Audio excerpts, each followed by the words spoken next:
Thanks everyone for coming to the third roundtable I think we've held now. The topic is, I think, a topical one due to a lot of the conversations I hear rolling around the social media and marketing space in Sydney and Australia. There seems to be some sort of disconnect a lot of the time between what clients expect from agencies and what agencies expect from clients within social media. So I thought it would be a really good idea to get four of the best client marketers in Australia in front of you today, just to talk about what their expectations are from their agencies regarding social.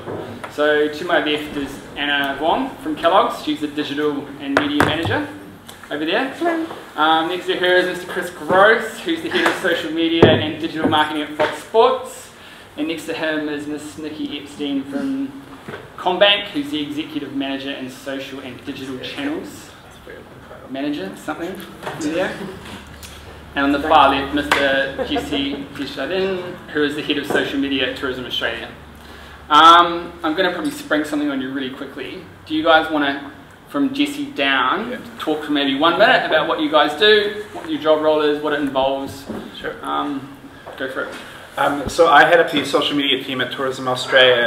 As you can tell from my accent, I'm not Australian, I'm Canadian. I came to Australia in 2006, so to work on the best job in the world campaign that you might have seen in the market was actually quite a privilege for me, because I actually think I do have one of the best jobs in the world.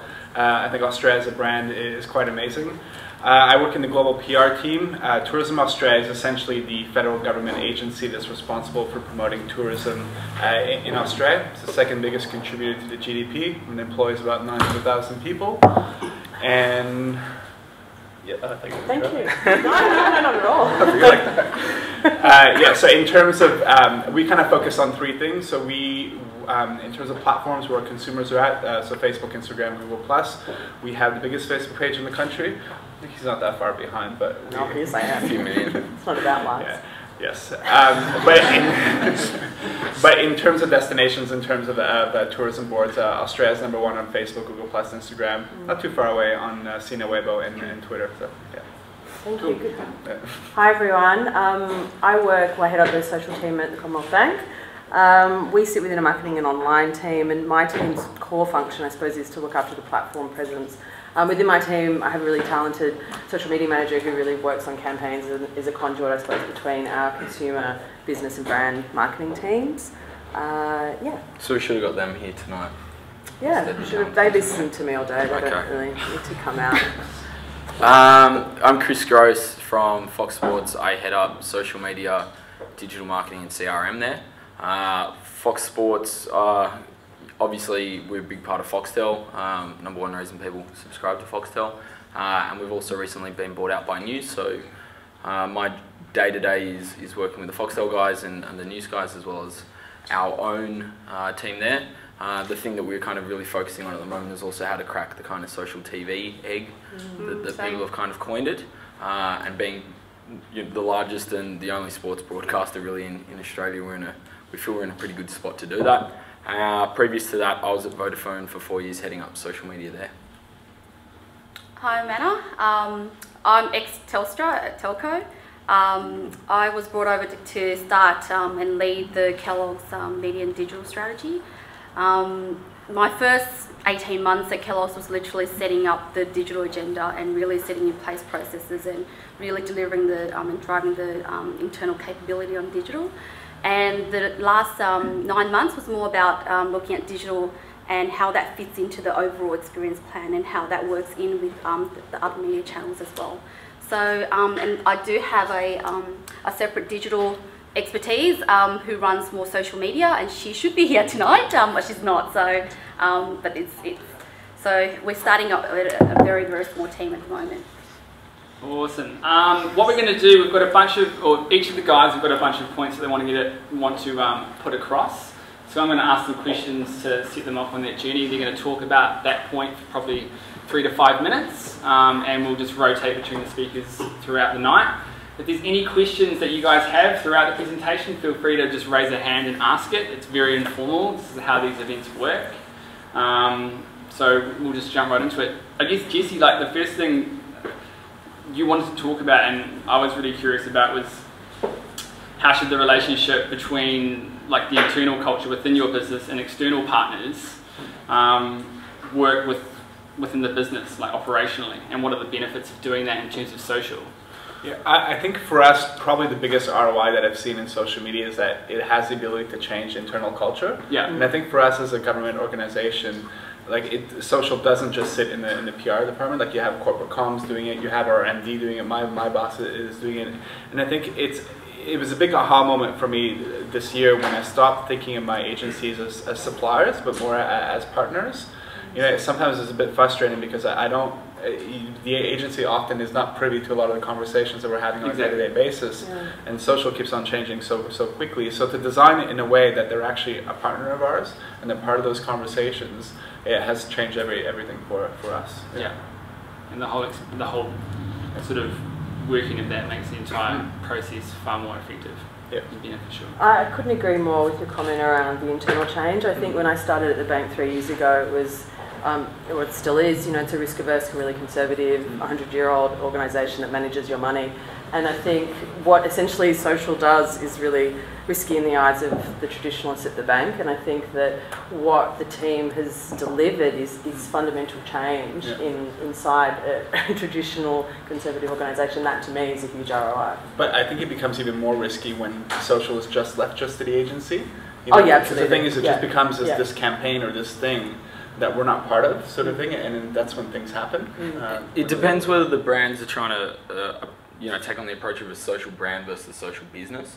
So obviously what we're talking about there, social business is really being transparent, and it's the internal of how you take it, what you're hearing within social media and actually changing the business. And it's not about then having a little social media team that you build up and it becomes a small army after a while.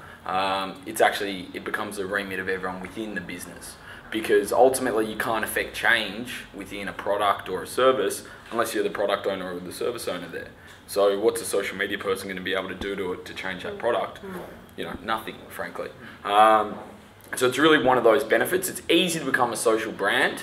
There's a lot of and it's one of those things that traditionally working with agencies, that's what we focus on. How do we become a social business part of things? Expertise there are very limited, and I both mean that from every side of the fence, but it's the real kind of opportunity there, and I think what Jess is kind of hitting on the internal side. So I agree with you in terms of it's easy to be a social brand to a certain extent. It really depends on the industry and the category that you're in. I guess FMCG is pretty challenging to be a social brand unless you've got that brand personality wrapping it. But in majority of the time, it's quite challenging. You think? Absolutely. I think like Coca-Cola have done really well. Like even in 2010, I think one of the best content strategies has been laid out by Coca-Cola in their Content 2020 plan. And essentially, they just put everything out in the open. So this is what we're about. This is what this organization is going to be about when it comes to creating content. And we're going to leave it up to our regions and our agencies to come up with the ideas. And you look at that's stuff like the Coca-Cola on the can thing that came out of here the name on the can came out here in Australia. The work that they're creating is just so much better, and it's actually, the power is actually in the hands of the agencies and the externals. It's not just tightly held. You can put Red Bull in that too. Red Bull's one. Yeah, and I would say everything about that process is social. Awesome. So on that, Nikki, you wanted to talk about like a new agency model and how that operates, what the benefits that are involving social. Yeah, I mean, I think for me, I suppose I've been a marketer my whole career, and my background before banking was entertainment, and it was record companies, film and television. So as you can all well imagine, quite a shift when I joined the Commonwealth Bank. I think for me, my background is really varied. I've done time in comms, PR, above the line marketing, direct marketing, digital marketing, data-driven marketing. So there's I consider myself quite a generalist and probably an expert in nothing. But when you kind of work with agencies, and I think my agency partners are in the room, what they bring to the table, and I think the new model is more around understanding from a social perspective and in a campaign sense that integrated position and looking at when PR comes to play and when that's really the hero channel, when direct marketing might be used, when social's used. And I think that spread of agency knowledge and expertise is potentially the new model. I think We work closely at the bank with a number of different agencies that bring different expertise to the table, but I think the evolution and the strength of content, the strength of communication and conversation is really going to be at the core of most campaign work moving forward. And I think agencies will need to recognise that and not just have creative or account or be above the line, but really look at that breadth of what your campaign's trying to deliver in market. Yeah, that makes sense. Yeah. And Anna, like in terms of where social sits within an experience plan, I know that a lot of the feeling within the industry at the moment is that, and it's definitely one of mine, that I'm really passionate about trying to break or trying to educate people around, is that social is still very siloed. It's not looked at as a medium that can be, crossed over across like TVC, print, all those sorts of different other mediums. It's still very much its own, like social media sits over here and we'll bolt it on when we need to, right? And I think you've got a really good point, a really good opinion or insight into why you think social should not be siloed and why it should become part of the overall experience plan, what the benefits of that are. Yeah. Well, first of all, I think maybe I take back FMCG, maybe cereal, Kellogg's. Social media, and I guess in fact more so digital or emerging media it's still a very fresh concept within Kellogg's world. I like I said, I came from Telstra, and we're literally, like, in comparison, Kellogg's is about 5 to 7 years behind Telstra.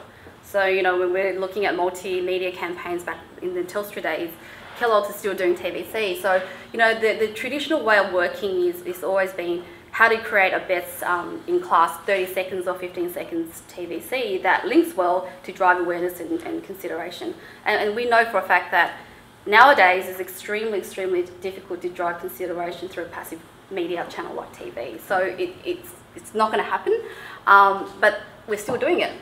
So it's trying to change that mentality within, I guess, a company that, I guess prides itself from creating the very first TVC back in the days to change that mentality and move forward where consumers are, because we're not there yet. So to your point, Mike, I'm extremely passionate about ensuring that digital, whether it's social, it needs to be thoroughly integrated as part of an entire experience plan rather than in silo, and that's to help sell in digital and social media, because the first question I get is, what is the ROI? And Kellogg's works off a very short-term basis rather than a long-term brand building. Really challenging. And my question is, what's the ROI of a TVC? And no one can even give me a straight answer. I can give you that. Not as great as digital, absolutely. So we've done some market mix modelling, and digital definitely has a better ROI. But when times are tough, those kind of modelling goes out the door, and it reverts back to what the company is used to, and what they trust, which is TV. Yeah. But I guess for me as a client, and we expect from an agency that the role that social media plays within the experience plan. So I encourage you guys to think about the integrated experience plan and what role the social media plays within that. Define it. If it's not just social media, define the individual social channels. What's the role of Facebook? What's the role of Twitter? What's the role of Pinterest? You'll be surprised, but there's a lot of client who doesn't understand the differences between these social channels at all, and I've come across a few. So, and that helps you really define the benefits and the incremental benefits of social media that it drives for a brand, because the concept is still very fresh. The other thing is also to think about, from a consumer standpoint, what do you want them to think, act and feel through the activity that you're driving, and this helps again justify the benefit for your client. And this is all coming from experience where there's a lot of questions being asked from traditional marketers: is why are we doing it? Why can't we just go back to TV? Yeah. So it's pretty tough. Yeah. Do you think that people who do social media generally, this might be my own opinion, have a very hard time PRing what they do? It's one thing to be sitting around a table having drinks with the other kind of social media buddies saying, oh my boss doesn't understand social, why doesn't this organization understand the ROI? we're looking at this thing like 12 hours a day. We can't expect an executive who maybe spends 10 minutes a day looking at it to understand or see everything that we do. So I've actually, when I've started kind of scaling back a little bit of my work and trying to repackage it in a way that the executives understand that they're involved, that they're part of the culture, that this is changing, I think everything kind of becomes easier, even with the agency. Definitely. That's why I kind of struggle. I'm not just paying the agency to create something in social that we're not going to be involved in. Yeah, I've seen some really smart agencies sort of structures over the past 6 months where they'll put forward a social media plan, but also attach that to an education program as well for the client. Yeah. So they'll educate the client on what they're doing and why they're doing it, and then explain the idea or the social idea and why it works and why, or sort of what the benefits are going to be of that. So then the client understands actually what you're talking about when you're pitching that social media idea, because you've educated them on how social works and what the benefits are and what the ROI is and that sort of stuff. To round all that off, Mr. Chris Gross, you heavily believe in partners, not agencies. Yeah, I mean, Jesse kind of spoke about it in that regard, and I kind of draw on my time through Vodafone days when Do you want to just elaborate talking about that. At Vodafone? So at Vodafone, I headed up social. Was there for 4 years. We went through a few agencies in that time. I wasn't a part of that going through with them, but speaking, there were a couple through it, and there were some absolutely fantastic agencies, and we won a bunch of awards for the social work during it, which was fantastic. What I mean by agencies, what I mean by partners as opposed to agencies is really starting to understand what the business is about and what's going to, return on investment for us. Return on investment isn't likes. I talk about that as being a facilitating KPI to hopefully what's a business objective that we're going to achieve. Yeah. Whether that is something that it's going to be selling cereal or getting people to come to Australia, the likes isn't the part that necessarily do it. However, if we get enough of those things, hopefully there's a model that we've actually shown some ROI in there that returns that, as opposed to mindlessly just kind of going after ROI. The other part within that is when it comes to thinking like a business. Yes, I understand that it's business development and there's a lot of money in production, having worked in an agency prior to Vodafone. The money is in production for you guys, and I completely get that. So you want to build shit, and that's sweet. We don't want to build stuff, and I don't mean shit, you build great things. That's just how I speak. The part for that though is, give us some economies of scale of that stuff. We build things regularly within this that we build once, we get all these fantastic learnings, and then we go sweep it under a rug and it's never to be seen again. And so what did we do with those learnings? Well, someone got it as IP and may have then left the brand or the agency, taken it with them, and it's never actually applied. How have we used that build within there and gone and built on it and improved it so it delivers more better returns for us? It just rarely happens. So within that stuff, it's actually starting to look at, okay, reusability. Let's not sink so much money within production, because it is going to be, that cost there isn't always being able to be. Yeah, absolutely. It's going to shelf life in a couple of weeks. Exactly right. One of the greatest things that I kind of heard a very senior person who was in the STW group talk about was, really understanding for us the cost and value of things from a brand point of view. And it was in the middle of a meeting through that, and it was just like, there's just no, he understood the cost was that for him, but the value just was not going to deliver it for us. And literally just said, we're just going to take this off the table. We know it's not the right thing for you to do. You shouldn't be spending your money here. I'd advise you go spend it with, through another channel, which was a different agency. For me to hear that within it, then I start to think you're a partner, you're not an agency within it. So maybe you can set up like some form of thing like that where you do it in all dramatic and you'll gain our trust. Though for me that was a big part and really kind of hit home from it. And I guess just to that point as well, I'm a big advocate for focusing on the ID and the storytelling, and not focus on the tools and the technology too far up front. So really embedding what the ID is and what the story you're trying to tell, because that's really important. Because in most instances, you get caught up on the whole shiny new toy, and then you want to be the first to market with this technology, and then you forget about the purpose of why you're doing it. And a lot of brands make a mistake of just rushing through the story to the telling and just focusing on the tools. Yeah. So that's really, really important. And a big point of that is with these things, particularly within social, there's operational implications of these. So yeah, all good and well, and we want to start like Pinterest, and then we're going to start like God knows whatever else, like maybe the new MySpace because Justin Timberlake's fronting it. That'd be a really good idea. So who's going to man that stuff? What do we do when this campaign's over and we have 62 Twitter channels?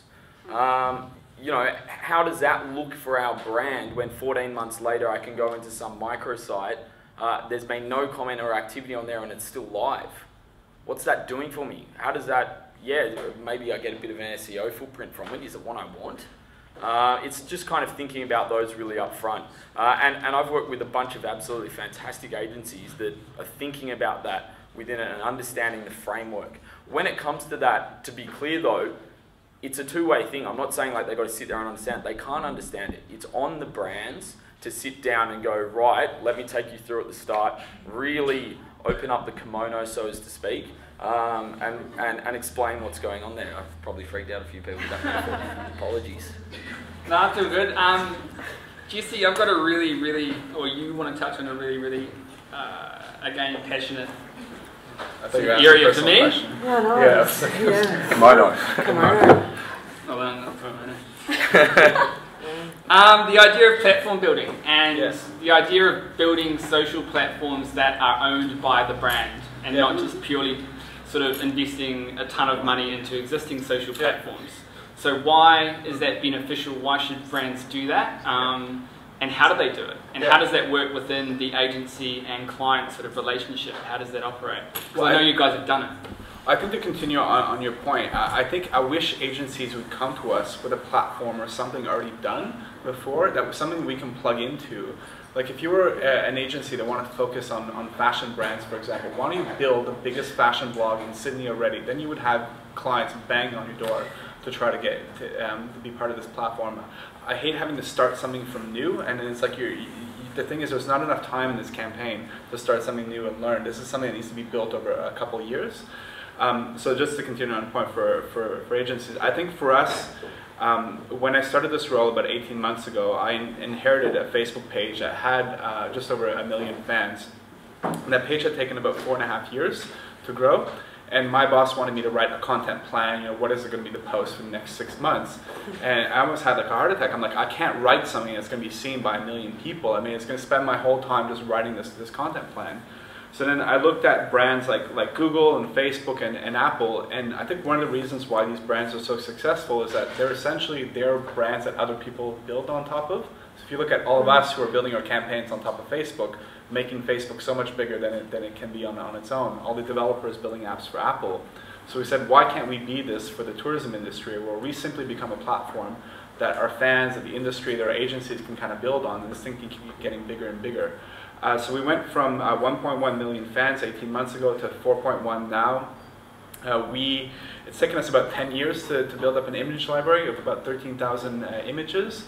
Now, just through Facebook and Instagram, we have 485,000. There's about 1,000 images that come in every single day.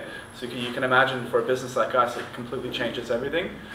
Just on our Facebook page, on a bad day, we reach 1 million fans. On a good day, about 3.5.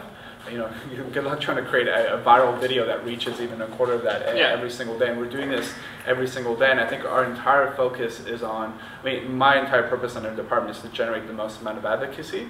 But so our entire focus on this system, on this platform, making it bigger and bigger every single day is where our energy is going. You look at like some of these photos we post, they're not the most creative ideas, they're not the most brilliant photos, but the reach and the engagement is so there. And it's like we're very, very focused on this formula of doing it right and doing it simple, doing it well over and over again. Yeah. And you've also got the added control. If it is your own platform, you can control what's going to go and what's going to happen within that platform. But then there's also more time to think and more time to do that internal culture stuff. Yeah. I remember on December 21st, it was the day after our Christmas party, so it was a bit cloudy when I came to work, but I was walking up George Street and I pulled out my phone and there was about like 5,000 wall posts from people asking if we were still alive. So I remember it was December 21st, the Mayan calendar, the world was supposed to end. So it was a lot of our American fans who were asking if we were still alive in Australia. So instead of writing back all of them, I just wrote like yes, we're alive as a Facebook status update, and it got like 181,000 likes by the afternoon, and it got picked up by news.com. So I don't know if you remember that day, there was a big headline, Australia was, yes, we're alive, Australia responds, the world cheers, and there's like kind of a big wave going over the Opera House. But we were able to get a good quote from our MD, and we were able to get some destination message in there. But all that was able to happen because we had room to kind of think that day, because we've just kind of this platform, and every month one of these big opportunities comes up, and the numbers are just there. And you can take advantage of it. Yeah, I mean, I think I get pitched all these really kind of creative ideas all the time, but then I look at the numbers and look at the results, and like, I don't know, it's not as good as our little platform that we have going on here that we can keep perfecting. No, that makes total sense. Nikki, like... Hang on, do you feel, I mean, I get it, I get the content and I get that, but I mean, I feel that the platform is essentially Facebook's platform, right? So, what about in Instagram? A sense, I mean, Instagram is as well, but, but, you know, I kind of, the way I took that question was more around, we're playing in other people's houses essentially, you know, with Facebook, and we're at the mercy of their rules and their laws and their changes and their ad units and their algorithms and everything else that goes with the platforms. And I kind of wonder if the question, I took it more along, is it about a destination that the brand controls, i.e. community or a blog or whatever it may be, and you leverage you know, the other external social channels to amplify content or drive traffic or go for those big reach plays or whatever it is. And I wonder whether that is the new... I think that's the future, to be honest. Yeah. I mean, it's around getting smart brands being able to build bespoke sort of platforms for their brand and have maybe the underlying identity piece being powered by Facebook, but have that platform be a microsite or something like that, where the agency and the client have full creative control over that environment. So they can do whatever they want with the client, with the consumer in that space. I definitely think that's the way forward, and that's why I liked your point and fully agree with it, and I think that's where you're heading as well. Yeah, so absolutely. I think I just wonder when I talk platform, every platform is different also too. Like I think I'm constantly getting pressure to take a piece of content and seed it in all your different platforms. And I have to go back 99% of the time and say like, no, you know, for Facebook this is a formula that works. For Instagram, on Google Plus, like on Google Plus, when that came out for brand pages, we're like, oh well, why don't we just take fan photos? Let's work for Facebook. Put it on there. We got up to like 30,000 fans, I think, in 4 months. We thought that was it. That was the best we can do. Yeah. And then one day we said, screw this. Let's just break everything and like start over again and see what happens. And we went from 30,000 to 780 just by figuring out that people on Google Plus really love facts about Australia. So it's like our message and our brand message is all exactly the same. It's just in a different format that works for that platform. It sucks that Facebook keeps changing all the time. It sucks that organic reach. But you know what? It's their house, their rules. And they have to. They have to change. Totally agree. They have to continue evolving. Otherwise, we're going to have another MySpace, which we don't want. Nikki, really interested in, like, I think there's a trend occurring now within agency land and the advertising world in general, where they're seeing less interest in suits and talking and more of a move towards technology and technologists sort of coming into the space and building prototypes, presenting those to clients, and that sort of approach being more effective in terms of getting ideas across the line and campaigns approved. I know you wanted to talk around that sort of point. I mean, what was your opinion? I think, you know, we pride ourselves on our technology and our innovation. I think we kind of do a good enough job with it at the bank. It's probably a bit from what you were saying earlier, around the reusing of technology or production and not kind of burning a whole heap of cash for a 2-week promotion and then that's kind of, it's gone. For me, I mean, I did a kind of comparison on where my budgets are being spent, and it's technology, and it's considerably technology. I mean, campaigns and the amplification of campaigns is such a minority of where my time and my team's time is. It's really, we've done an effective job of actually socialising the marketing team to actually incorporate that within their go-to-market campaigns. We just essentially provide that social platform expertise, if you will, or we actually do the operational side of that with our broader team. So for me, I mean, you know, I really spend a lot more time with my vendors, my technology providers. That's who I go to for strategic direction. That's who I go to constantly to want to, it's almost like I crave the latest updates on some of the platforms, some of the technology that we use. And that changes so much more than just, you know, the kind of sexy technology or software. It's changing our operational model. It's actually simplifying, we're getting efficiencies in our call centres due to technology changes. And also getting changes and savings within the campaigns as well, just due to software changes, or, you know, having a mobile version for a Facebook tab is something that's saving me thousands, and that's through my technology. So for me, I kind of get really excited when I speak to my tech guys, more so than, no disrespect, I have agency who I love and adore, but for me in my role, I mean, obviously my social media manager, she's campaign focused, and that's really her full focus. For me, I feel that technology is playing more and more key role in delivering my KPIs. What are some of the technologies that you're talking about, for just so everyone knows? I mean, we're really strongly aligned, and Salesforce is a big partner of ours, so we obviously utilise a lot of their product suite there. That's probably our main technology provider. We're building some other platforms on other vendors as well. So there will be Buddy Media for people who didn't realise. Oh yeah, sorry. So Salesforce, obviously the 6. parent company, products being Radiant 6, Buddy Media. I've been with Buddy Media for 3 years now, and other vendors that we're working with right now. But yeah. I'm just curious, like, what's the business model for agencies when what you need is people? Because I get the whole technology thing, but sometimes when I'm looking at KPIs and the results that we're reaching, you know, having one person sitting there in front of the computer working 6 hours a day on this problem can achieve 10 times more than what this piece of technology can. Maybe my business is a little bit different, but it's like I'm just still trying to figure out, where do agencies come in? Where is it worth it for us to have to retrain that person? Or what kind of expertise is that agency bringing in? Like, there's a lot of things that have to scale quite quickly in social. Because if you look at Qantas, for example, right? Like the level of conversation on Qantas on their own Facebook page and then everything else is grown quite exponentially in the past couple of weeks, because this whole Emirates and Qantas merger, they have all the technology, they have everything there, they just don't have the people to manage it. Right. And at what point does it become a risk for the brand? At what point do you bring in external agencies quick and or do you resource your team? I mean, you know, that's kind of my approach when you look at who's going to manage conversations with your customers. I mean, it has to be your brand. Yeah, we're government, we don't move very quickly. Yeah. But don't worry.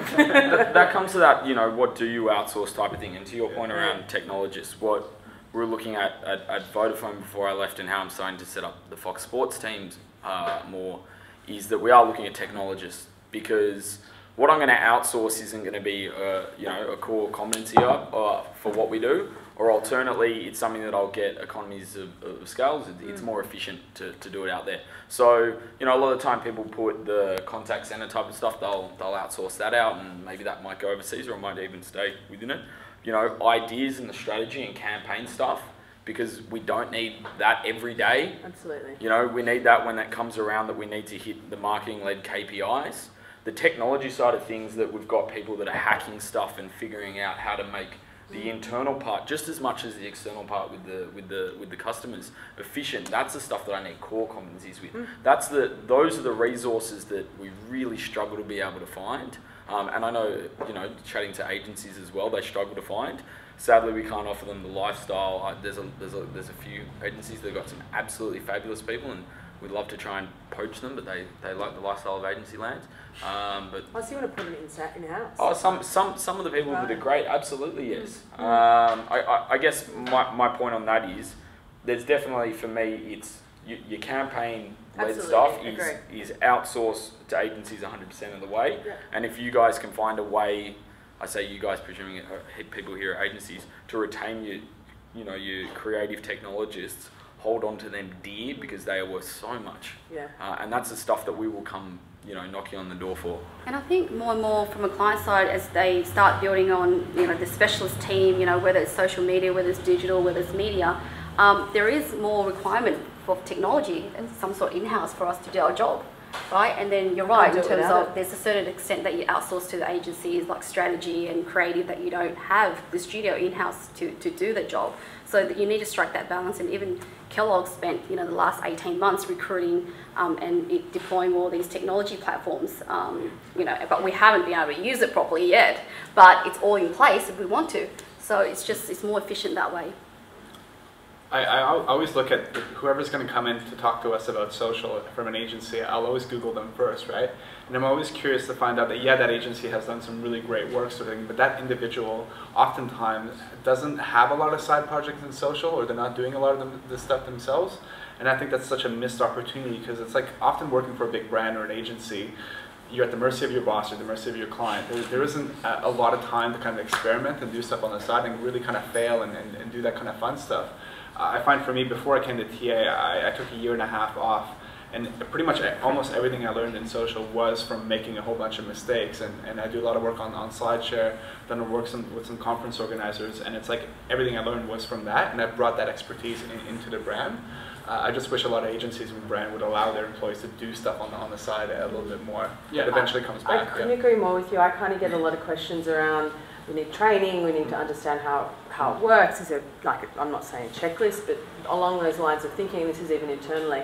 And I couldn't agree more, because I think I've done not 1 hour of social media training, or it's just from, it's a thinking, it's from getting out there, it's from, I mean, I'm by no means digital or technical, but it's you're absolutely right, it's participation, it's exploring, it's a way of thinking. It's not really a trick at all in my mind. And I think what's really important is putting the people that's doing the work for the brand in front of clients and understanding the business a little bit more, because usually they're in the background doing the job from agency and they don't have a thorough understanding of the brand and what the client wants. And it's a huge miss, because they're churning away doing all this stuff that's really not what the client wants, and there's no client-facing time.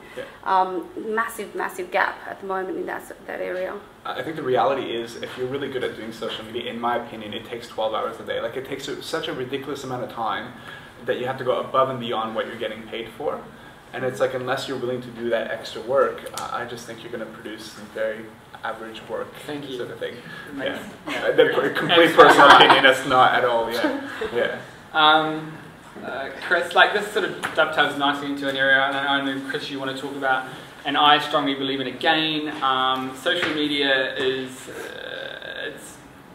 as a marketing vehicle or sort of program here, it is a program. You set up a system, and that system continually runs from the time you start it till realistically infinity, for the next couple of years. Like, you've got content rosters, you've got advertising campaigns, you've got recruitment campaigns, community management work, all that sort of stuff is 24/7, always on. It's not going to stop. It's going to continue going. So therefore, it's a program. It's not a campaign. The way marketing's worked over the past 40, 60, 80 years is campaign-based. You come up with an idea, you create some execution, you buy some media, you put it into market, it runs for maybe 6 weeks, then you pull it down and it's done. Social does not work that way, and that is a massive sort of seismic shift that I think a lot of big media agencies and big clients and agencies still don't understand. And I know Chris has got a really good sort of insightful point of view on that. Or did I? Yeah, no. I mean, I think I just agree with what you said. To rattle off the old saying, which everyone kind of knows here, social is obviously two-way, and previously we were just talking to people. So nothing ever came back, so no work came back, and we could take off, our creative, when we stopped running in media, and it was done. Everywhere that I've worked, the teams I work with, the work begins when we push it live. And it's live because it's living and it's going to change. And it's not these campaign mentalities where it sits in this plan with a lovely Excel spreadsheet that largely, marketing come up with, and it's this nice little block thing, and it's done at this precise time and date, and it starts at this precise time and date. It just doesn't work like that. It is thinking about what the flow and effect is going to be longer and above it. What happens if the campaign gets legs? Well, you guys are going to think, great, we're going to extend that. But how can you be building, to Jesse's earlier point, programs? Because I want something that's going to work for me for years and I can keep building on, as is my preference, as opposed to something that I'm just going to have to move in and out of. Dollars are going to have to continuously get invested to be able to achieve reach. Whereas if I can be building an ongoing platform, then I can get that without spending it. My earned media there will be a lot better. The other thing from all the data that I've always seen and run with both Vodafone and Fox Sports is that if we can create a habit within consumers, i.e. we're doing something regularly and it's the same type of behaviour, they buy into that in terms of engaging with it, and we get a lot more people who are actually coming back and returning, a lot stickier kind of communities within that area. So to the point around kind of the campaign as opposed to programs, I don't like the notion that something starts and finishes, because I just don't buy into that. I don't buy into the fact there that you don't have time to iterate it. Really, this point actually comes down to, though, the thing that hasn't got to change there is agency side of things. The thing that needs to change there is brand side thinking. Yep. The briefs that are given out are saying, build us a program, build us something that is ongoing, that we can own, something that we can that we can work with, as opposed to something that's just stop and start. Yeah. The only thing I would add to that is I think both Please. of them can sit harmoniously together. Yeah, absolutely. I think agencies that we work with at Commonwealth Bank actually deliver amazing campaigns, and I would hate to see those disappear, because they're exciting, they're new, they're fresh, they're a different take, there may be a new product, or there may be something else that we're taking to market. And I absolutely agree with programs as well, because I think it's that always-on mentality and that always-on approach, and that's what people demand from us, and I think both of them need to sit together.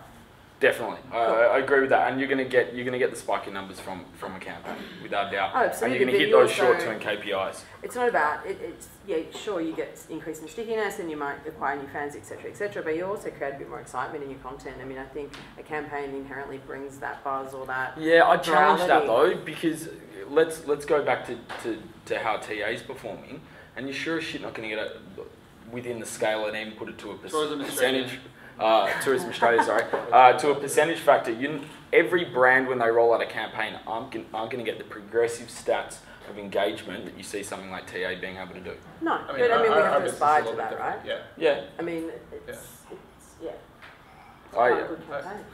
Yeah. Sorry, I've never been here. I think it varies from brand to brand. You can't possibly compare tourism. No, true to banking, fair. Best job in the world versus combined ongoing VAU strategy. I mean, you just absolutely can't compare them. No, I think that's what people need to realise. Totally. Social is a very fluid channel, and it is a two-way conversation, but it also needs to be recognised that it has different objectives depending on what it's trying to achieve, whether it's getting likes or getting driving preference, or it's trying to deeper engagement, or just actually get people to enter a competition. I mean, I think we need to be very careful that we're not too generalist about it. We can't to clarify though. The Australia campaign was amazing. I was in Ireland when I saw it, and it reached there, so it's pretty good.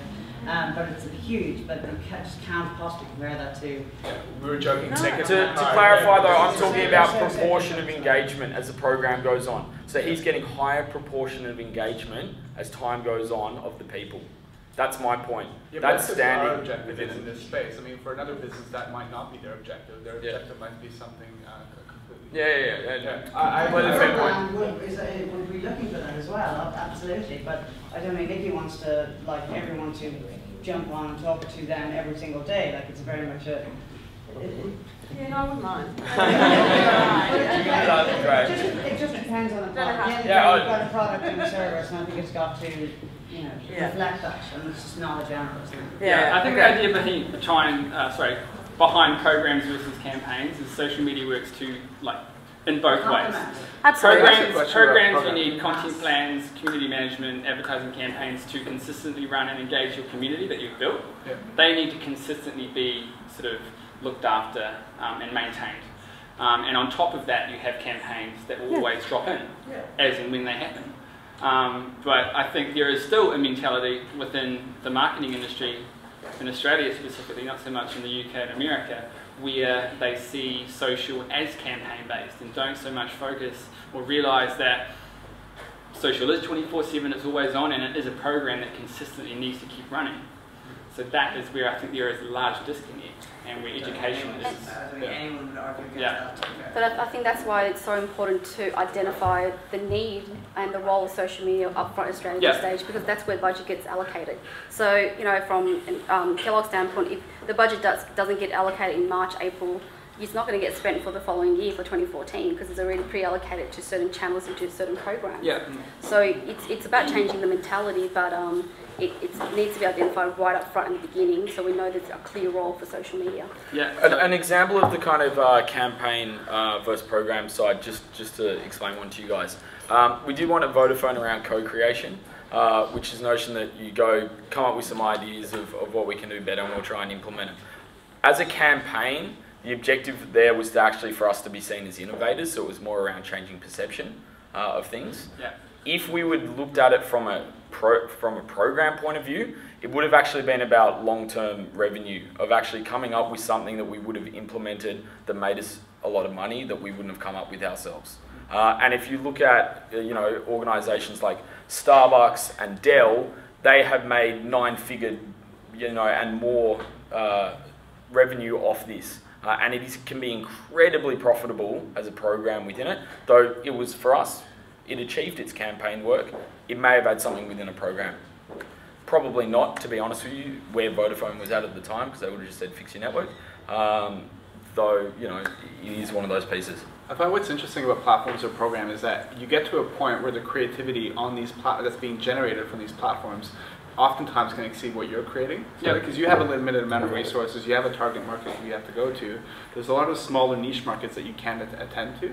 But I find that focusing on this platform means that person who's really passionate about Mandurah and WA, where we as a National Tourism Board couldn't focus on that, they can go in and they can send us stuff. And I found a lot of the stuff that the fans, it could be our brand, we're very different than Telstra or Combank, but the creativity a lot of time far exceeds what we're producing for that channel. Yeah. I'm not saying that our fans create better TVCs or all that kind of stuff.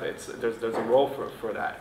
But we have a fan that gets up like at 4:30 in the morning and goes up to the harbor and takes like the most amazing sunrise photos. It's like we can't afford to do that every single week, but this guy absolutely loves doing it, even if he doesn't get featured. It's like his thing. Every single week he posts a photo on our wall. And every once in a while he gets it right, and that's the photo that we feature, and it reaches 3 million people and gets 100,000 likes, and it's like, great. And it's like it makes him happy, we're happy, he's built a whole career out of it. We've had a lot of our fans that have actually quit their job. We have Lauren Bath in the Gold Coast. She bought a camera a year and a half ago. She is a full-time chef. She just quit her job 3 months ago and I've become a full-time photographer based on the fact that really? she's got all her photos featured. Yeah, no, it's nice. Yeah, I was like, good. please don't quit your full-time job. It's good. She's getting lots of work. She's getting paid? Yeah, she's getting paid. Anna, you really just briefly touched on the fact of budgets and stuff like that. So what do you see as like, I know you've got a point of view around the short-term versus long-term ROI and benefits of social.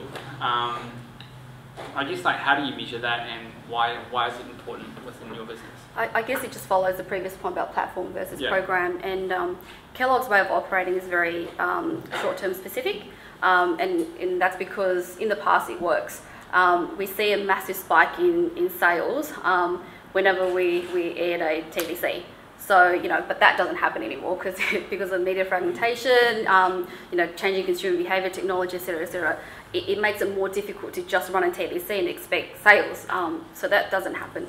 But it's changing that mentality about it's no longer about just short-term benefit, short-term sales or brand building, which becomes really expensive because if you have to continue to start rebuilding your brand every quarter, it becomes a really expensive model. Yeah. So it's about how do you use social media to drive that long-term brand building in a very, very cost-efficient way. And that's something that we're currently working towards. And I've got a really good example. A few of you guys have worked on the brand Crunchy Nut. It's a very social brand. It's a treat brand. It's an impulse brand. And within the first week that we launched our Facebook page, we had about 10,000 fans per half hour. So, it was growing. It was a massive brand, but it was a short-term campaign and we didn't do anything with it from a longer-term and brand building standpoint. It just sat there. And no one really dealt with it because it was just like, where's ROI? We're not seeing sales. We've currently got 190,000 fans and it's still sitting there. So trying to get the brand team to start thinking about how do you use Facebook or how to use social media to help amplify your brand in a very, very cost efficient way. Here's a little tip for you from an agency standpoint. Think about the path to purchase funnel where we call the desire phase, which is all about awareness, it's all about intrigue. You know, social media can play quite a good role in that. Some can say it also plays a good role in the decide phase, which is that point of purchase or in-store. But more importantly, I believe in the delight phase, which is about how do you continue to surprise and delight your consumer after they purchase your product, presuming that your product is great and amazing. And this is purely from Kellogg's FMCG standpoint. So, you know, use social media to continue to delight and surprise your consumers. You know, create advocates and then allow them to share that experience with their friends, and that's where the power of social media comes into play. We're working towards that at the moment. We're not saying that we're there or anywhere close to Combank or TA, but that concept is currently being grounded into the Kellogg's culture, and it's so important for agencies to understand the commercial requirements and the pressure that the brands are in.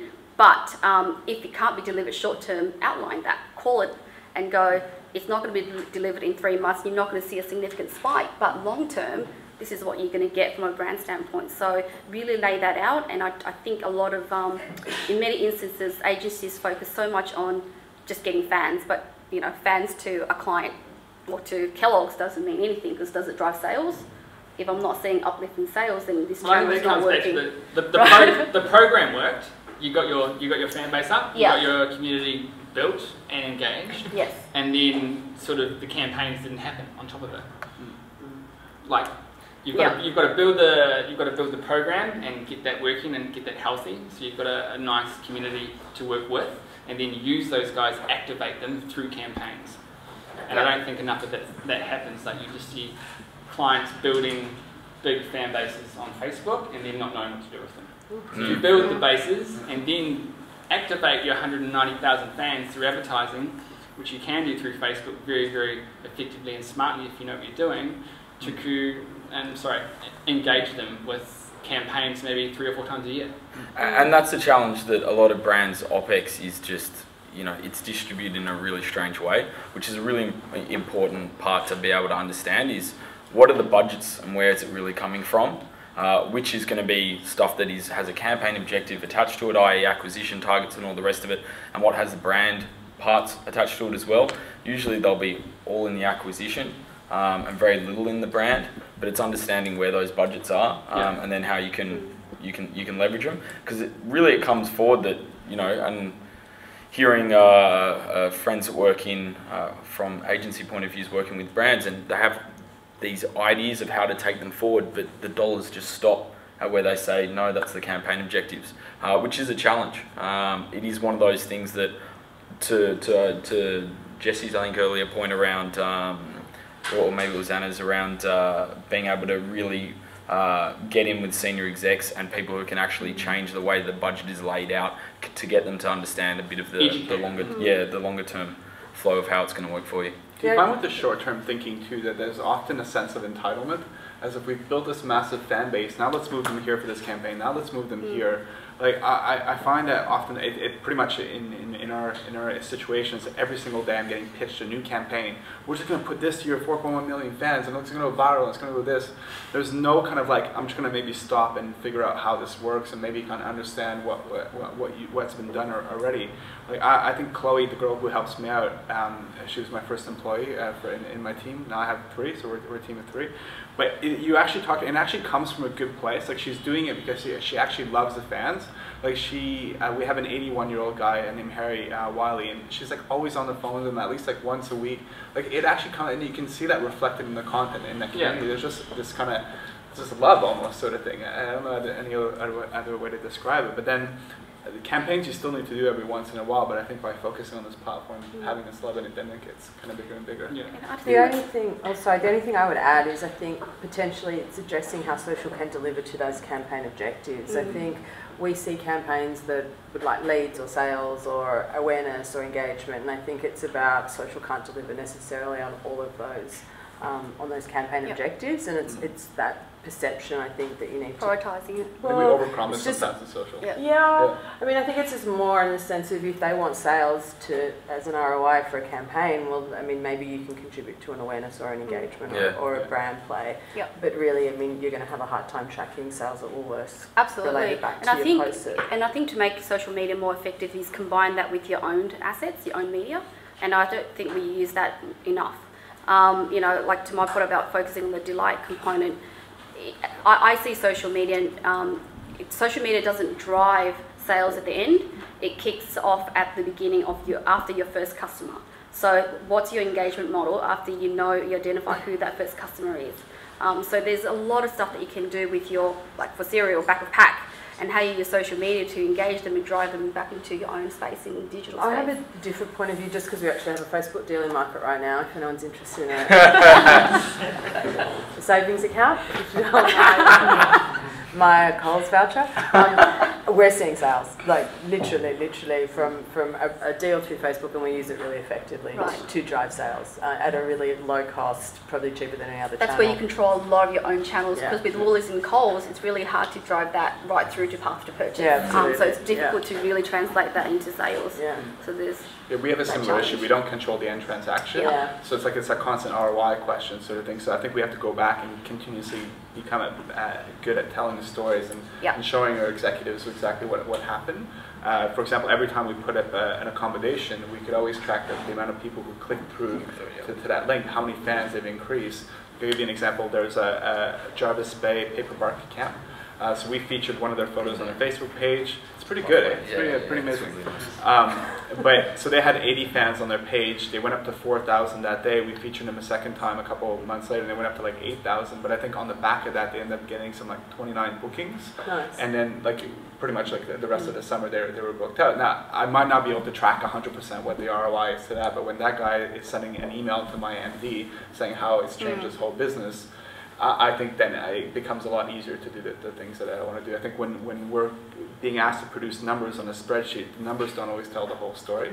And that's our own fault sometimes too, when we're kind of pitch it as like the numbers are the only way we're going to get ROI. And I would say on that, technology playing into that scenario could have assisted you, unique code or some sort of coupon or whatever it may be, so you could have ended tracking it into Maybe. We just tagged them on Facebook. We found that's the most. Alright, cool. What we'll do is we'll take a 15-minute break and chill out. We'll just focus on one more area or one more question that I know Jesse and both Chris have opinions on, and I think a lot of us will sort of resonate with as well. Chris's point was proactive, not reactive, and Jesse's was testing and learning. And I think both of those things sort of focus around the aspect of optimization and how important that is in social media. I think if you're a social media provider or if your agency sort of within the first meeting you have with them does not mention the word optimization at least 3 times, do not hire them, because that's what social media is optimization. You've got the opportunity to put, you know, a piece of creative out into market and see how it's performing within 3 hours, and if it's not performing well, you can pull it back, redo it, send it back out, test, until you've got something that works. And that's something that's never really been available to us in marketing ever, I think, in history. And I think they're really, really important points, and I'd love to hear what Chris has to say about it, as well as Jesse. So Chris, you can kick it off. I mean, proactive, not reactive. Yeah, I mean, it says it in there. I know the sad thing is agencies aren't always set up in this way, that with billable hours that you can be, and it definitely helps when you got retainers to be able to do this stuff, and hence why brands, I think, do see the value in retainers. The best ideas, hands down, that I've ever gotten are the proactive ones, which is someone that's taken the time to understand the business or has seen something that we can do that's a bit more long term. It's, yeah, I know we've got this campaign, but what about a bit longer term on this? And then proactively pitch something to us. That's the stuff that kind of really resonates. And coming back to an earlier point in terms of that's something that a partner would do, in terms of that, to go above and beyond. Obviously, I do understand, you know, as I said, the cost implications operationally from an agency perspective that's not able to do that. But something within the tissue sessions where you don't need everything to be polished and looking $1 million. You know, it's fine to be able to get those things kind of through. Cool. Jesse, like testing and learning, I guess that's really heavily focused on optimization. I feel like I'm like a weatherman sometimes, or like an economist. Like you can make a prediction on how things are going to be, but it's absolutely. like you don't know how it's going to go. Yeah, it's an educated prediction, but it's like it's still stuff goes wrong. And that freaks the shit out of older people within these Yeah, it doesn't. It doesn't. Sorry. No. Yeah, I think Not in my world, no. no. Well, no, Yeah. we've just got a really dynamic, innovative CMO who is all for test and learn, so it's part of our model. But I think with having our agency partner here at OMD, I think Best Jobs for us was really one of the big first campaigns where there was a massive amount of testing and learning. Even like there was so much planning that went on beforehand, but when we launched, when it came time to the social components, like we made changes every single day to optimize this campaign. Stressful as hell, but it's like the results were so much better. For us, I fought really hard when we took over the social platforms to not have a content calendar, because I didn't want to get comfortable in like planning all my content a month ahead of time, getting it signed off and all this kind of stuff. So basically we don't have a content calendar. We come in every single day and there's just so much content coming in that we pick and choose the stuff that best aligns to our brand values. And I think that's made us so much more sharper, so much more nimble, and we have this attitude that it's like it gets better every single day if we put in the work. Yeah. Every time I kind of stuck to a content calendar saying this is how it's going to be in a month's time from now, the results have not been as good. Yeah. To that point as well, in terms of the test and learn, you know, one of the things we did at Vodafone, we were stuck in, I remember in a meeting and we were arguing, somehow I was in there and they were arguing about what's the best line to put out within a press ad. And it was just going round and round and round in circles with about 3 different versions. And everyone had like really good points as to why each of them were better. I was like, hang on, let's just whack this on Facebook. We'll chuck like $80 onto it and give it 4 hours. Who's the target audience we're going after? Right, we'll clue them in. And is everyone happy with whatever the highest click-through rate wins? And we'll go with that one. And eventually everyone said, yeah, okay, cool. And we had a clear winner that came out of that one. You know, it's some of those that how do we take those learnings and actually, okay, let's bring them back into our traditional channels. And we're hopefully making a more informed decision and we're definitely making a decision that we could show to the higher up and say, hey, there's value for this. What was the winner? Out of curiosity. It looked all the same to me, to be honest with you. Yeah. I think it's an attitude that the brand has also too, that they're not always right, that they're willing to, if they're going to engage in this space, that they're willing to make mistakes, or they're willing to correct it as they're going along and iterate all the time. I think produces such better work.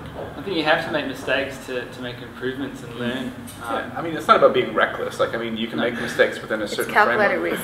Yeah, I think for us not having a content calendar, it's because we work so closely with corporate comms, it's because we work so closely with all our other executives. They know everything that we're doing. Like, I speak to the head of corporate comms like at least 10 times a day. Like, if anything remotely kind of risky comes up, then she knows about it.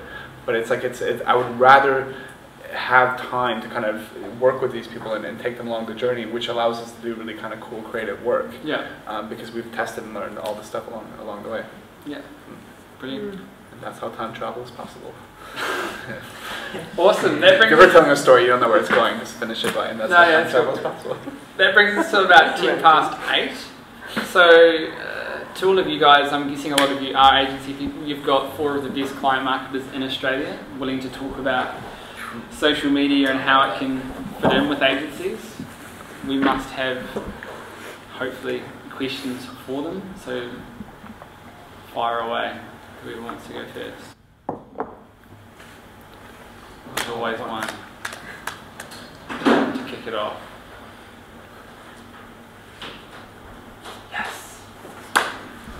Dangerously, probably badly formed question. I haven't heard much conversation so far today about the understanding of consumers and consumer behaviour on social media platforms. And I'm a planner, and so my job or obsession is with consumer behaviour and consumer psychology.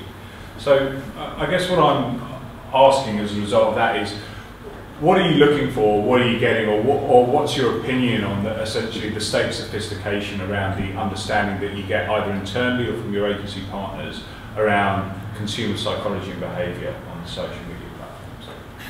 For me, at the bank, I obviously have opened up all of our technology and our insights to our agency partners, and I'm finding nearly across the board the agencies are coming back with a response to brief incorporating that. So it's more potentially behaviour, but it's also verbatim examples and trends and volume and actual size of the pie or potential audiences. So I think that that customer insight is laid in at the brief or the proposal stage. So I think for me, enabling our agency partners to have access to that information. It's all from the same pot of data that we report internally on. They have access to that, and I would say it does. It definitely enhances the brief and the proposal that comes back.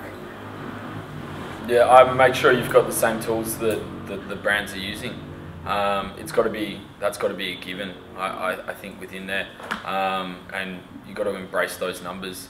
I always found it really curious. I love chatting to the planners because they'd be able to pull out different carrots that I didn't get anywhere near seeing the insights on that, looking at the exact same numbers.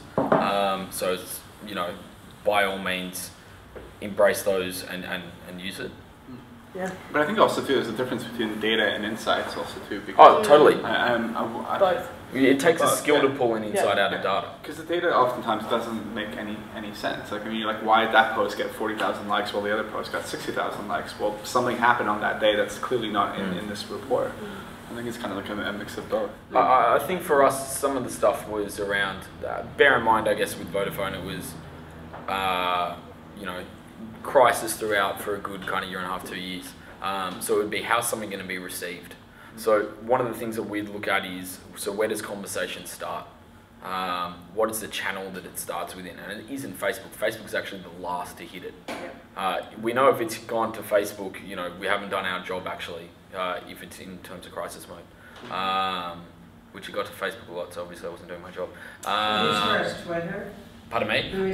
Forums actually. Well, speaking for telco in that in that point, it was forums. Were first, then blogs, then Twitter, and then it's kind of and Facebook's like, anywhere from 8 hours to 8 days later. Wow. So it is a slower audience because it is the mass. Is that like people complaining about you and then complaining to you? No, we always talk about direct and indirect. So that's the to versus about, directs to, indirects about. We had official presence quickly. The ones that we saw as the first to pop up within the forums and blogs, we put official presence within there so someone could do it too. It's inexcusable from a brand though to say, yeah, but it wasn't to us. These fantastic tracking measuring tools which everyone here uses, it's fine, we can find those. Maybe it gives you it does afford you an excuse to kind of say, well, we can't have an official presence everywhere, so we didn't respond to that stuff, and it's going to buy you a little bit of time. And certainly there are efficiencies within certain channels like forums to be able to put those conversations in. Though it's kind of understanding that stuff to get back to your point around where are those conversations happening for you. It's incredible to me the amount of information you have access to. And I find that oftentimes when agencies are coming in to pitch or when a partner is coming in to pitch, there's just not a lot of research oftentimes that's done in terms of what the brand has already done or what kind of insights they've already collected. So I'm starting to a lot of times have 5-10 minute conversations with them on the phone before, and they have the opportunity to ask 3 or 4 questions. And it's like we briefed them already, but the brief gets even better sort of thing, and they come in presenting. Like, we don't waste half an hour or 45 minutes talking about something. We've kind of might have a piece of information for them that could help. And on that brief, the person to speak to isn't probably me. I'll speak for myself right here as opposed to the rest of the panel. It isn't to speak to me, it's to go speak to who my community handler is, because that's the person who's spending 10 to 12 hours a day in a different, in the channel chatting with our consumers, and they really know what's going on, whereas I like to think I know what's going on, but the reality is different. Or go to the executives, find out what the mood of the brand is. I mean, all our executives are on Twitter, on their own conferences. I mean, they're willing to talk to people and give them a certain piece of advice that community manager might not know. But do you think executives are definitely going to give a lot more insight around, business, the top level business things related to it? But is an exec going to know who the super users are and what the mood of the community is and the hot topics at the moment? I think that's some of the stuff that you can draw an insight out of. A certain customer. I don't think the question was more broadly, I imagine. So it's the entire customer set, right? Because you couldn't. I mean, your super users are advocates. Totally, They're awesome. We love them, but I think the customer insights across the board, potentially not even customers. Yeah, but you could be coming in pitching in the most creative thing this brand has ever seen, but if the brand is in nowhere prepared to get that idea or has the internal kind of culture to make it happen, then you're almost wasting your time. Yeah. Yeah, fair. I think it's critical to think of the consumer behaviour as part of your overall media strategy across the paid and earned media channels. So it's not just about paid media in isolation. So from Kellogg's standpoint, we look at from an annual standpoint, a deep dive of digital and social media, and then you review that based on a campaign or a platform specific based on an assignment brief. So you further delve into that consumer behaviour to get a better insight into the problem that you're solving for. You know what's a cracking one we gave agency access to is the YouTube retention stats. Have you ever seen those? It shows, for everyone not in the room, he nodded to it, it shows where people drop off on a video while watching it on YouTube. Such sweet stats, they're so good. And we got it down to like it'd be a word within it and just be like, don't use that word next time, and let's see whether we can kind of keep it going with something that's kind of similar themed. And really interesting stats within.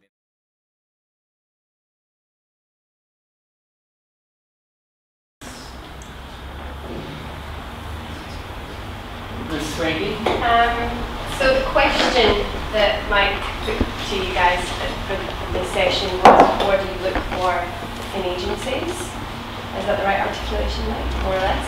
What would be the top 3 priorities that if you were reviewing an agency, like your kind of judgment criteria, so to speak, you'd be looking for? Sure. So I'll keep Pretty on, quick, we just went through Great a process question. of... Just go through 1, 2, 3, 4. We just appointed a new digital agency, and I guess for me, priority is to be able to, I guess, take the data and the insights and really have a point of view. Sometimes you can be so overwhelmed with data and research and tools that you just provide multiple views and you don't know exactly what you're recommending. So, pick a point of view and really focus on that and be able to decipher through all the insights and be able to execute your strategy and put it into a plan. And I think that's really important, because in most instances you can have an amazing strategy, but when it comes to implementation and execution, it's totally different to how what the strategy says. So it's really important to really take that through the line. It'll demonstrate that. Cool. Chris? I'd say relationship with them. You've got to be able to get on well with them, which leads to point 2, that they can call bullshit on me and safely, because they're going to need to regularly probably do that. Point 3 on that would be experience within the space. That'd probably be the 3 for me. Wow, good question. I suppose for me it's technical aptitude and thinking of technology. I think that there are amazing people in this country and who are extremely creative, but I think that the challenge is to be creative whilst leveraging technology, and that's something I look for. I couldn't agree more. I have really honest, direct conversations with most of the agencies in the room here. I'm pretty open and honest, and I kind of expect the same. So maybe, what was it, a bullshit call or something? Yeah, something like that. That sounds good. And with that is a good working relationship, and just being honest and direct. There's not enough time in the day to kind of play games, in my opinion. And just, I suppose, I said creative, but I think that creation and being creative is well researched and looking globally as well. I think a lot of agencies I see come back to me with, or in campaign mode in particular, come back with what other financial services have done, and whilst that's awesome and we're pretty much across that, let's look outside of just FinServ for me. Look to FMCG or telco or whatever it may be. Just that diversity would be, or that experience in a diversity would be good. I'm trying to answer this question without getting into trouble, because we're in the final stages of our tender process for creative agencies. So I'm trying desperately to remember the points that our lawyer said I was not allowed to address. But I think from a social point of view, just purely from personal experience that people I've worked with, I think a high degree of specialization. Like someone who can come in and they've already done that for a brand, similar, like they've done it on a personal front or for another brand. I think it's quite good. Agencies or someone who has a varied degree of kind of experience across several kind of clients. I think what's really interesting for us is that all the other tourism boards are like looking to us as a benchmark now, so they think, well, we've never looked at other tourism boards. And I think our benchmark is the Coca-Colas of the world and some of the biggest brands and what they're doing in social. So for an agency to help us achieve that. I think just showing us work that other tourism boards are doing is just, I want to be better than that. Yeah. Brilliant. I think I'm okay with what I said. Yeah. Too late now. Yeah. Any other questions? Go for it. So Jesse was talking before about being kind of highly integrated socially as a company, I guess. You know, if you're talking to PR every day, and you don't need a content calendar, you're in a pretty good place. Yeah, that's not common though. No, exactly, and that's the question. I guess, how can an agency best assist a digital marketer in a brand with socializing kind of up the company? Yeah. What's interesting because I don't work in the digital team. The digital team is a completely separate team. I work in the global PR team. And I think traditionally your digital team are the ones that work with our bigger agencies like OMD and the West. So I think we've, in a way, we've been very fortunate because we've been able to kind of grow this thing kind of rogue, almost in a way. Now it's kind of gone to a point where it needs to be integrated to the rest of your organization.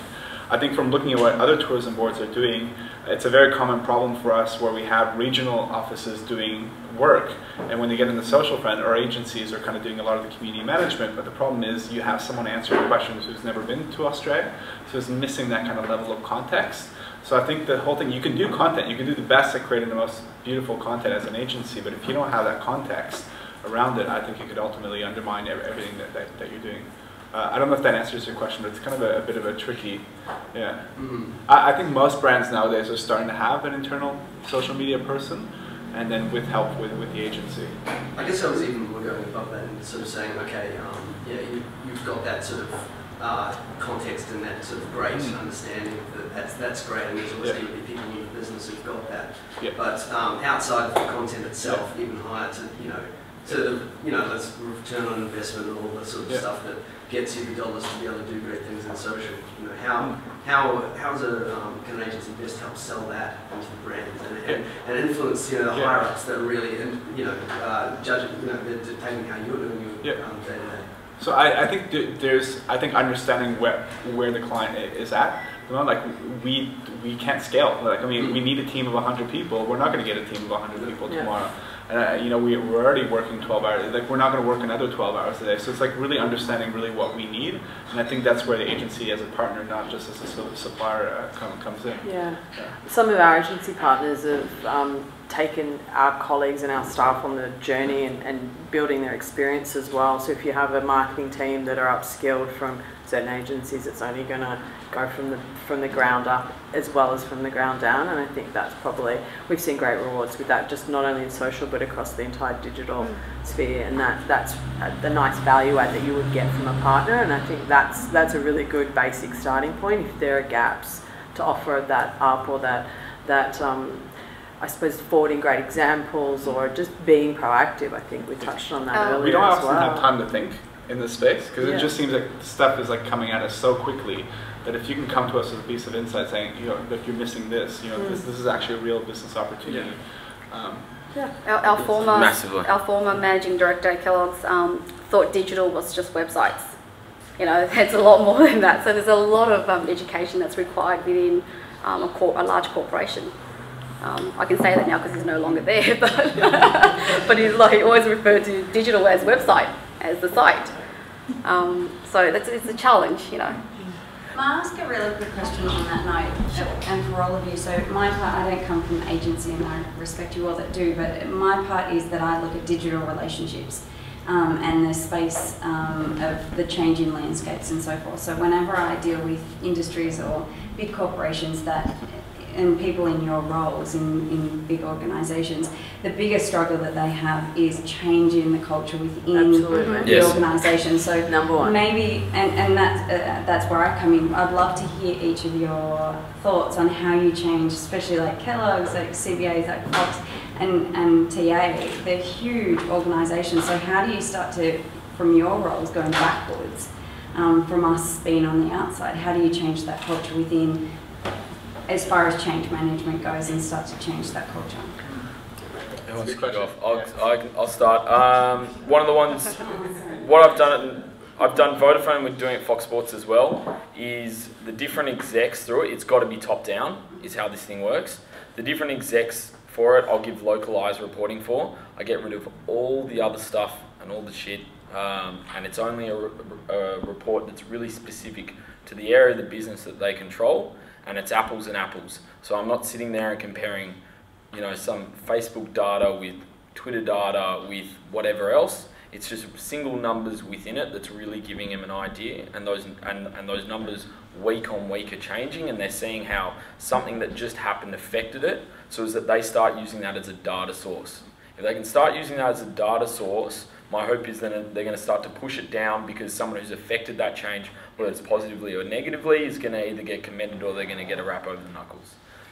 That's a big part for me, is just is on the number side. Obviously, you've got to get them up to speed. That's a slow process. Budding systems and things like that really work from an internal perspective. So I would suggest that, and also people that are lower down the the hierarchy chain get exposed to upper management, which is a nice part of it as well. Also visibility over the internal conversations. So, you know, we use emails, everyone uses emails in businesses, and it's the most inefficient thing ever. It sucks. It's absolutely terrible. I hate emails. I know you guys don't, and I applaud that. Particularly on the internal side of things, it's embracing some of those. You know, I'm talking to the likes of Chatter or the equivalent of, we'll give them Salesforce a bloody plug tonight. I know. Shit. There's some other great options in there as well. So some of those that actually start to get visibility, because the problem is that your senior execs, if it is bottom down, they're largely unapproachable, and it's hard for people to actually see that they're embracing it. And that's what, once you can see that there's visibility that they're embracing it, then it's going to roll through the GM layers and all the way down. I don't know if there's like one thing. I think it's like a series of everything. I'm going to talk to R&D very differently than I'm going to talk to our corporate comms. It just seems like it's a lot of hand-holding, but that's like, it's built into how we approach this whole area at the beginning. Like for us, it's very explicit. 30% of our time is going to be about the internal kind of sharing sort of thing, and people become dependent on that sort of thing. It's like you're actually sitting at the table at every conversation, and social has its voice because you've done the work. Like you've actually showed up, which is a big part of it. Yeah. For me at the bank, I was the first social media hire, so I feel the journey's gone in ebbs and flows really. I think when I first started, it was more around the external social. So actually trying to get buy-in and endorsement from risk and compliance and legal and security and all those good folks around launching a Twitter account. We got that, we launched, and then subsequently we've launched 12 other platforms in the social space. We've gone on and just got the job done. I think at the bank I'm very fortunate. We have a really, there's a can-do attitude. I didn't even mean that, right? But it's actually true. Like, I'm not drinking M&C's Kool-Aid, I'm really not. Or the brand Kool-Aid. It actually is. And we actually, I was in a meeting yesterday, and I'm trying to get something over the line that's really challenging from the bank's perspective to get over the line. And there is just this opinion that we want to do it. It's more we want to say yes rather than we want to say no. And I think that's helped a lot internally. I think once we got on and just got the job done and started proving ourselves and actually enabled the channels and people were seeing the value, it then turned to the internal piece. And that's really where I've spent a couple of years kind of really challenging not only how we talk to our customers, but what our people are saying. So that's a real big piece of work for me right now. 50,000 staff, it's about policy, it's about training, it's about certification. It's that big internal piece, which is the big change piece. I think it's easier to talk to customers than it is to roll out change in the Commonwealth Bank. And I think now we're moving into platforms that are quite easy to launch. It's internal change that really, anything internal, when we rolled out Chatter internally, the change piece around that was significant. And another platform we're working on right now, and that will be significant as well. So it's kind of ebbs and flows for me, yeah. So for me, I'll be starting with technology first. At Kellogg's, when I was the first digital hire, and I had to start from ground zero, literally. So there was not much knowledge of digital at all. So I think Facebook was barred within Kellogg's for the marketing team. So Right. it's starting, you know, from the fundamentals and the basics in terms of, and I think the key is pick your battle. Don't go in there with guns blazing thinking that you can change the world. It's mapping out a plan and just looking at the lowest hanging fruit and tackle that first. So it's, you know, bit by bit, you kind of chip away, you know, first with technology and then with your senior management, you know, top down is absolutely right. The appetite's there for marketing team, but if the senior management don't buy into it, then there's no point, you're not going to be able to execute the plan. And then it's also getting, you know, the fundamentals and the foundations right in terms of the digital platforms and getting the right agencies on board and the right staff on board as well. So it's you know, picking your battle, and not every single one of our brands is social. And you know, you can argue that social should be everywhere, but it's not right for our brands. So you know, I can probably say 4 of our 9 power brands are actively in social, and the rest are just the standard. Some are just TV alone. So it's about just picking your battle and then picking the brand that has the biggest opportunity and start there to demonstrate. And like to Chris's point about data, and really demonstrate, you know, what the effectiveness of that.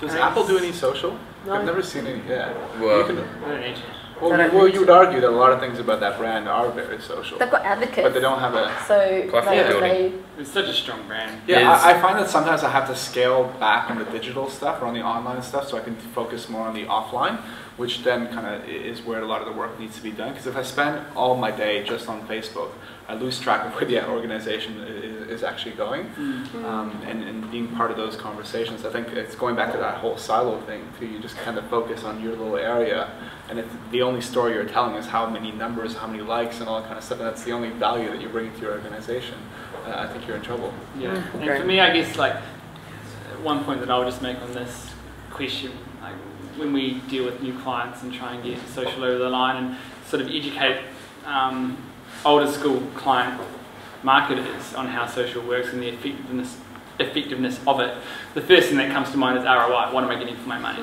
Tell me. What am I getting for this amount of money that I'm putting in? And the way that we, over time, through trial and error, the way that we've managed to do this or sort of solve that question or answer that question for them is speak their language. So present Facebook likes, present Facebook reach, engagement, all those sorts of social metrics, social data metrics, in a way that they'll understand. And the way that we have been able to do that in the past is sort of present them in a similar way that TVC reach metrics would have been presented, or radio metrics would have been presented, or print campaign metrics are presented. And it seems to be an easier way for them to absorb the power or, you know, the success of a social campaign, because we're already talking the language that they know and have learned and understand and have been using for the past 30 years. So that's like that's the first base for us to start with. As soon as we get them on board with that, they start to understand more and more about the power of how social works and the metrics we use for success and all that sort of stuff. And from there, we sort of build from that base upwards. No, I think that's really a really smart way to do, because as far as I'm concerned with digital relationships, I explain it with 50,000 years of human history of how we've built relationships face to face, and now over the last, 10, 15 years, what that space is now and how we can convert, all that human history and what's in our DNA to really connect with people either on the phone, on email, or on social media. So it's a great way to. It's just translating like what we know in social and what the metrics we use in social, translating it and presenting it back to the client in a way that they understand, and know, and are comfortable with, and aren't scared of. I think on that, one of the best skills you can have in this space is being able to present your ideas, like being able to do like an offline presentation. And I find that social media is just such a hot topic. Everyone wants you to talk about it if you know like a little bit about it. Like everyone's a social media expert sort of thing. But to actually spend a lot of time, formulating your ideas and making them make sense. So someone coming in, like we have this rule for like all the big keynotes that we do, even to the executive level, that we spend at least 30 hours preparing this 1 hour talk sort of thing. And it's like, it's an insane amount of time to spend, but you show up and your ideas are very cohesive and everything makes sense. You've done the research, you understand where this person is coming from. I think a lot of the times is that we have our own problem telling our own stories, and it's like it's coming from an area where you haven't done the research in terms of understanding where that person is coming from. One thing I would add to that from an internal perspective, I try to always relate it back to a channel or a customer interface that they're used to. So we talk a lot, it demystifies a lot of what we do in social, from a tweet to a like, to a comment, to a share, etc., etc. And I always find myself explaining a social interaction as you would have in branch or on phone or on a web chat or on an email. And I think when I'm dealing with compliance or legal or risk, it actually really works in the sense of you relate what's happening socially to what they're used to, and also giving those other real life examples when I'm struck with a bit of a challenge is actually, well, hang on, we already do that, and we do that via email, or the teams in our call centre already are engaging with customers. An email is still a screen grab away from a tweet, it's the same thing, and I think that internally has worked really well. And the social media moderation framework should, what I did was I literally lift the call centre's risk management booklet. So you literally take that and then pull it through to your social space and go, this is how we're going to manage risk if something happens on Facebook. So it's speaking to them in the same language that they're used to, so it's not introducing new terms. Like a report by Altimeter, I think it was like a month ago, they analyzed like 600 social media crises amongst the large brands and big corporations. And the number one factor that they found that corporations were lacking, or brands, was internal education. And like guidelines was like number last on the list. I think a lot of times we're being pressured to write these guidelines, you know, just put it down in 5 pieces of paper that can outline everything, but it's like there's lacking that internal education. But it's also, you do a guideline so as you can tick the box and say, yeah, everything's all good and fine. No one reads them. No one writes the guidelines in the way that's meant to be read.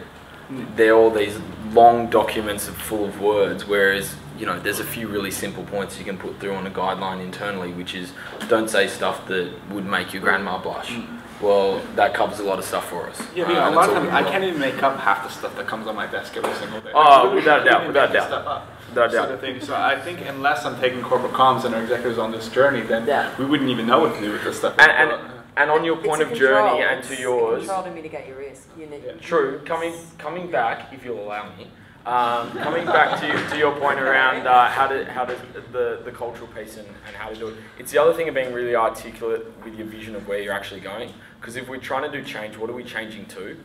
And sometimes I just don't think we're clear with that. And I mean, on brand side, we don't know what that is. And to Jesse's point, is it polished in a way that people really understand it and behind it and can consume that?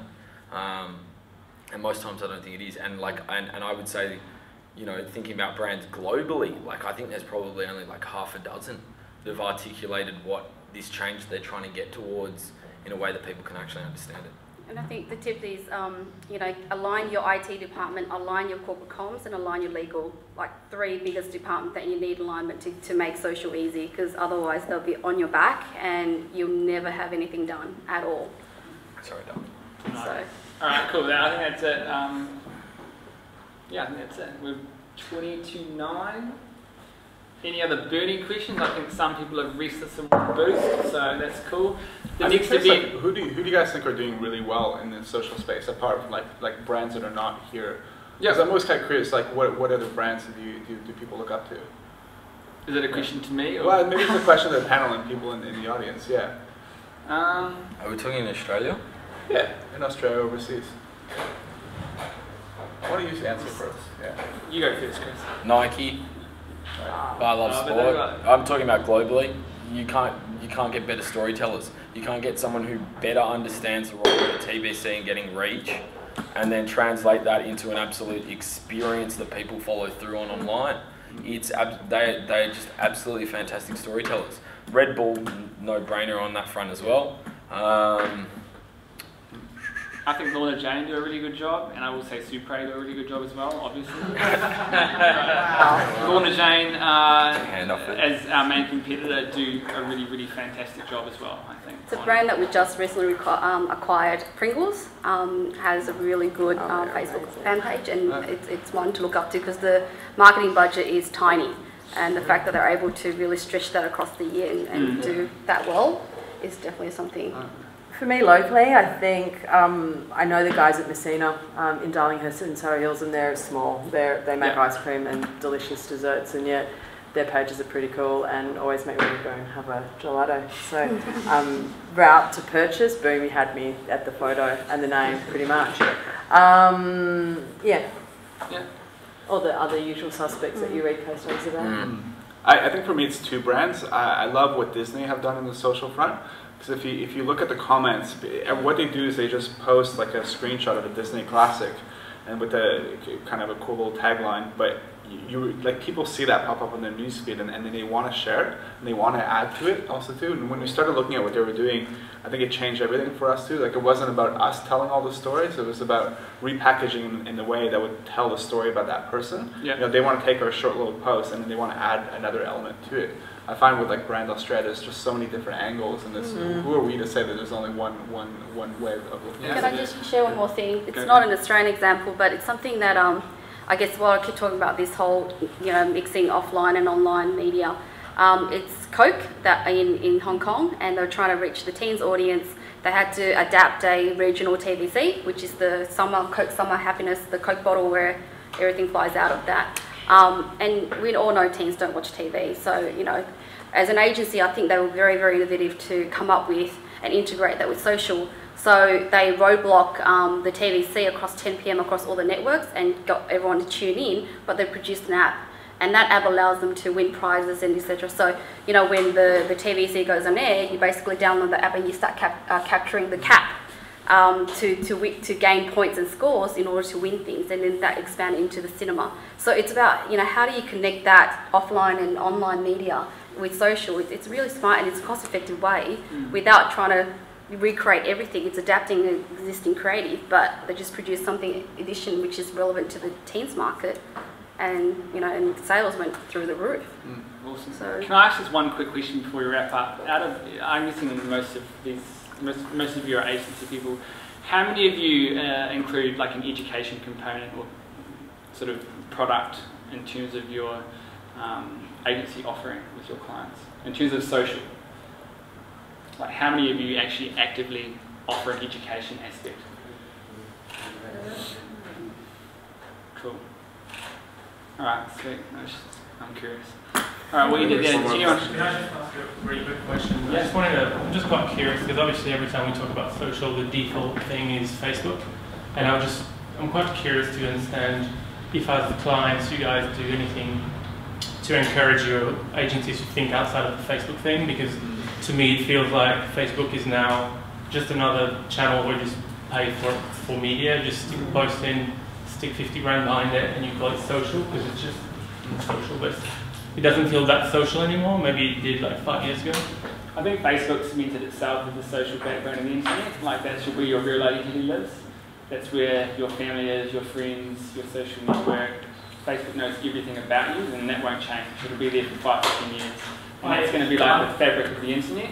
In terms of other social networks coming in on top of it, I'd love to hear your guys' thoughts. This is not like, oh, Facebook is... I hear what you're saying. So Yeah. We talk about 3 things that you have connections to as a person. You got your friends, and my friends are on Facebook, okay, and that's all good and well. Then we have our tribe.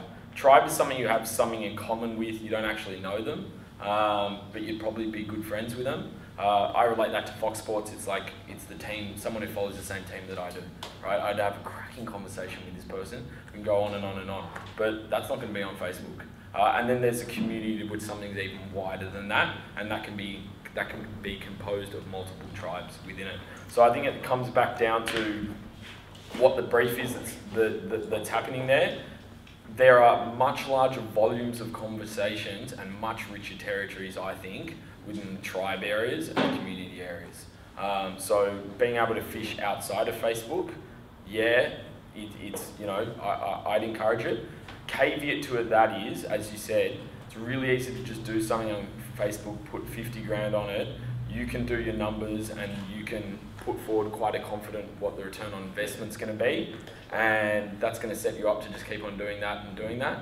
I think it's just some of those challenges about saying, right, this might be a bit riskier, but instead, we need to be looking into these different areas and what are those channels. I would say that we had a big piece earlier this year around communication with some of our agency partners around social media equals Facebook, and then Facebook equals enter to win.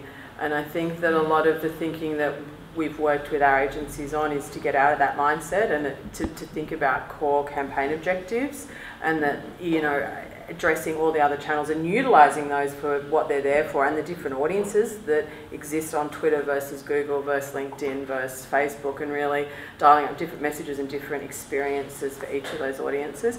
And that's a definite approach that I almost demand from our agency partners, is that think of the whole breadth of blogs and think of Flickr and think of all the other channels that we have, because when I see a proposal come back, I want to really see consideration of all channels for us and having it working cohesively. So yeah, we definitely talk to our agency about that.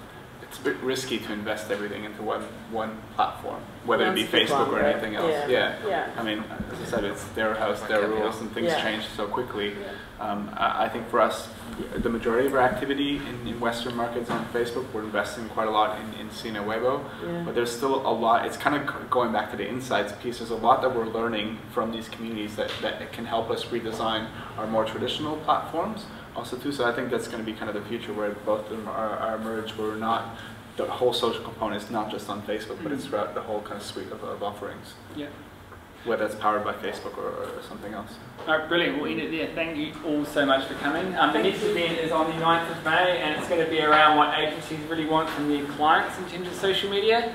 We've got Kat Thomas, Managing Director at One Green Bean, Ash Ringrose, who is the owner of Soap Creative, Paul Barber, who's the Senior Creative Director over at Holla, and one to be announced still. So if you guys are interested in that, we're going to send out an email tomorrow morning with a discount code, and if you book to attend that event for the next week, it's going to be a lot cheaper for you. And that's all we've got. Thanks so much for coming. Thank you.